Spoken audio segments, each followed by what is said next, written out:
Y señores, muy buenas noches, bienvenidos a Somos Nosotros.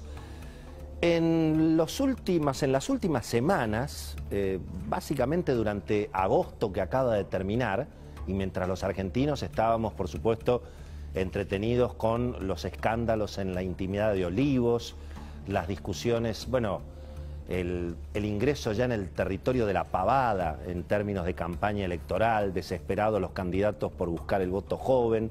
Mientras que estábamos en todos estos temas, bueno, los mercados financieros, el mundo financiero, parece haber decidido poner una ficha en Argentina, apenitas una ficha. Hemos visto, por ejemplo, que en agosto las acciones argentinas de las empresas argentinas, que por supuesto se habían destruido en su valor, hoy la evaluación de las empresas argentinas es casi 4 veces menos que lo que ocurría antes de que Mauricio Macri perdiera las PASO en el 2019. Ha habido una destrucción de valor muy fuerte. Pero en agosto, el mes que acaba de terminar, las acciones argentinas en promedio subieron 20% en Estados Unidos, 20% en dólares.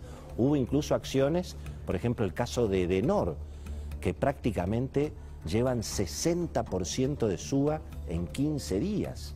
De modo que evidentemente ahí parecería que hay alguna apuesta, insisto, a poner una ficha en Argentina. Los bonos de la deuda que venían derrumbados hace meses, bueno, subieron entre 5-7% en agosto. Hoy el riesgo país por primera vez perforó los 1.500 puntos. ¿Qué es lo que está pasando? Bueno, parecería que en algún sector del mundo financiero hay una percepción de que el gobierno puede llegar a tener un disgusto electoral justamente en las PASO y eventualmente en las elecciones generales de noviembre, y ese resultado interpretan en el circuito financiero, quienes están apostando en este sentido, este resultado tarde o temprano terminaría debilitando las posiciones más radicalizadas, lo que representa eventualmente las ideas económicas de Axel Kicillof, todos los sectores de izquierda que obviamente se encolumnan detrás de Cristina, y entonces se observa que eventualmente Argentina va a ir a un acuerdo con el fondo, tal vez no el mejor acuerdo, pero se aleja esa idea de la radicalización. Los mercados le creen a las encuestas. En el 2019 se perdieron fortunas de dinero porque, bueno, se apostaba a una continuidad de Mauricio Macri, a que en todo caso iba a haber una especie de empate, que Macri después la podía levantar en una segunda vuelta, y por supuesto las cosas fueron completamente distintas. Ahora, en el fondo, un poco lo que recién planteábamos con Luis Majul, ¿cuál es la pregunta? ¿Cuál es la pregunta que todo el mundo se formula? Por supuesto, ¿cómo sigue la película después de las elecciones? Muchos apuestan a que finalmente el gobierno tarde o temprano algo va a tener que devaluar o tal vez va a tener que acelerar el ritmo de la devaluación del dólar oficial. Pero con eso evidentemente no alcanza para recomponer la confianza. Y por lo tanto la discusión es, bueno, en definitiva, ¿cuál va a ser la decisión que tome Alberto Fernández? ¿Cuánto peso va a tener Cristina en esa decisión? Hemos visto que en estos primeros 2 años de Alberto, el peso de Cristina en decisiones, bueno, digamos, centrales de la cuestión económica, de la cuestión sanitaria, fueron bastante evidentes. Casi el plan económico de Alberto Fernández es peor que el de Cristina y Kicillof. Hay más cepo, más impuestos, más controles de precios, obviamente mucho más inflación, más pobreza, más desempleo. Una versión casi todavía más estatista que lo que fue la versión de Cristina en el 2011-2015. Cristina tenía, por supuesto, más resto, tenía más reservas en ese momento. Entonces la pregunta es, en definitiva, bueno, ¿se queda Guzmán? ¿Se va a un acuerdo con el fondo? ¿Finalmente llega Redrado, como algunos creen, en el marco de, bueno, una autorización que habría dado Cristina, incluso mirando la relación de Máximo Kirchner con Sergio Massa, explorar un acuerdo político? de eso vamos a hablar esta noche. Beto Valdés tiene información sobre ese tema. Se está explorando un acuerdo político entre las llamadas palomas de un lado y otro de la grieta por si la situación económica se complica. Y además, ese acuerdo político, en definitiva, ¿qué va a hacer? ¿Subir los impuestos? En 35 años que hago periodismo económico, nunca vi un acuerdo político para bajar los impuestos, para achicar el gasto de la política.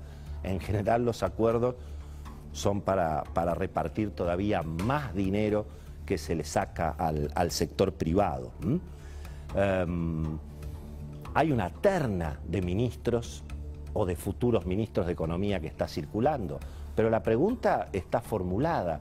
En definitiva, Cristina va a elegir seguir respaldándose en las ideas económicas más intervencionistas, más estatistas. ¿Cuáles son las soluciones que se proponen, bueno, a la bola de nieve de pesos que está dando vuelta? ¿Va a elegir otra vez Cristina por Kicillof, como eligió en su momento en el 2013? Perdió las elecciones en el 2013, perdió en el 2015, perdió en el 2017. ¿Será eventualmente el momento de la llegada de Martín Redrado? Muy difícil en este momento un acuerdo político.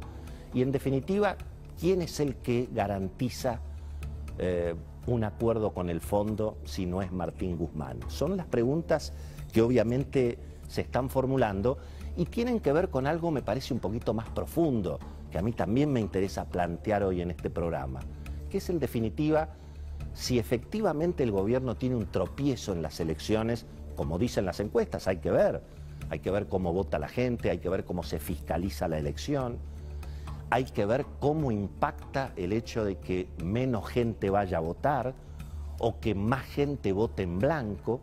Eso objetivamente beneficia siempre al ganador y se presume que eso beneficia al gobierno, porque en todo caso muchos creen que los que están desencantados con Alberto Fernández, y bueno, tal vez no van a votar en estas PASO, no necesariamente irían a votar por un opositor. Son todas las cuestiones que habrá que medir, por supuesto, cuando llegue el momento de contar, definitivamente de contar los votos. Pero la pregunta es, si efectivamente el gobierno tiene un disgusto en las elecciones, ¿la responsabilidad es solamente de Alberto Fernández?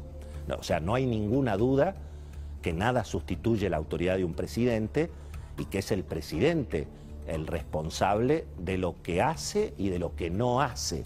Esto no hay ninguna duda. Y por supuesto está claro que Alberto Fernández armó un gabinete con figuras que evidentemente no estuvieron a la altura de las circunstancias. El gabinete estuvo siempre mal loteado, se dejó avanzar evidentemente mucho por Cristina y los sectores de izquierda que representan y que se referencian obviamente en Cristina. Personalmente creo que el presidente, claro, se asustó con la pandemia y creyó venir una tragedia, obviamente, en el conurbano, y eso es como que lo hizo ir entregándose cada vez más. Ahora, a mí me parece que el problema que ha tenido la Argentina y el gobierno en estos 2 primeros años del gobierno, y bueno, son los fracasos en materia sanitaria y en materia económica. Y eso tiene mucho que ver, por supuesto, con la gestión de Alberto Fernández, pero con ideas que tienen más que ver con el Instituto Patria, con los talibanes sanitarios de la provincia de Buenos Aires, con las ideas estatistas del gobernador Axel Kicillof, en esta decisión de bloquear las vacunas de Estados Unidos y de apostar a las vacunas de Rusia y de China, que Cristina y Axel no tuvieron nada que ver. ¿Quiénes, digamos, los que se vacunaron de acomodo, los vacunados VIP, en general a qué agrupación política pertenecían? ¿Con qué líderes se identificaban?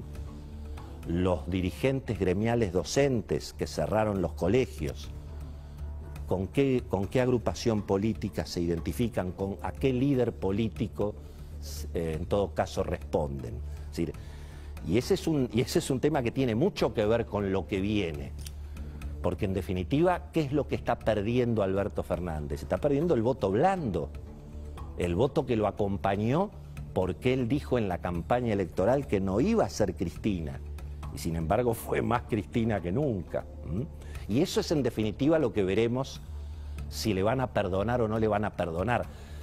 Andrés el Cuervo Larroque dijo, bueno, no le van a perdonar, no le perdonan al presidente no haber traicionado a Cristina. La pregunta es si el presidente traicionó a los que lo votaron o a una parte importante de quienes lo votaron en el 2019 y que lo votaron porque él dijo que no iba a ser Cristina. Decir una cosa y hacer otra, como en la foto del cumpleaños de Olivos.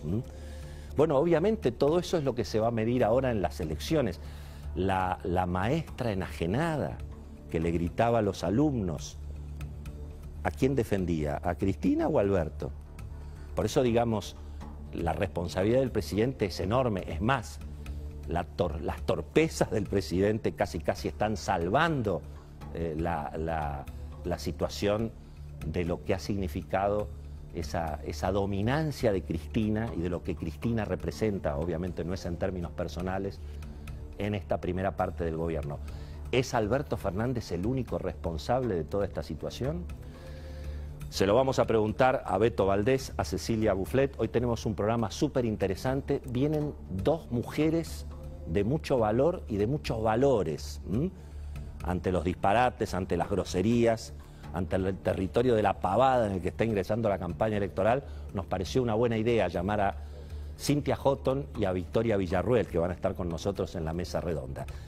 Y fíjense esta historia de las maestras y los maestros militantes, lo que hemos construido en estos 20 últimos años también en la Argentina, es una vieja historia de la Argentina. Miren este fragmento de una película bastante antiperonista, que se estrenó en la Argentina después de la caída de Perón en los años 50. Fíjense lo que mostraban los argentinos.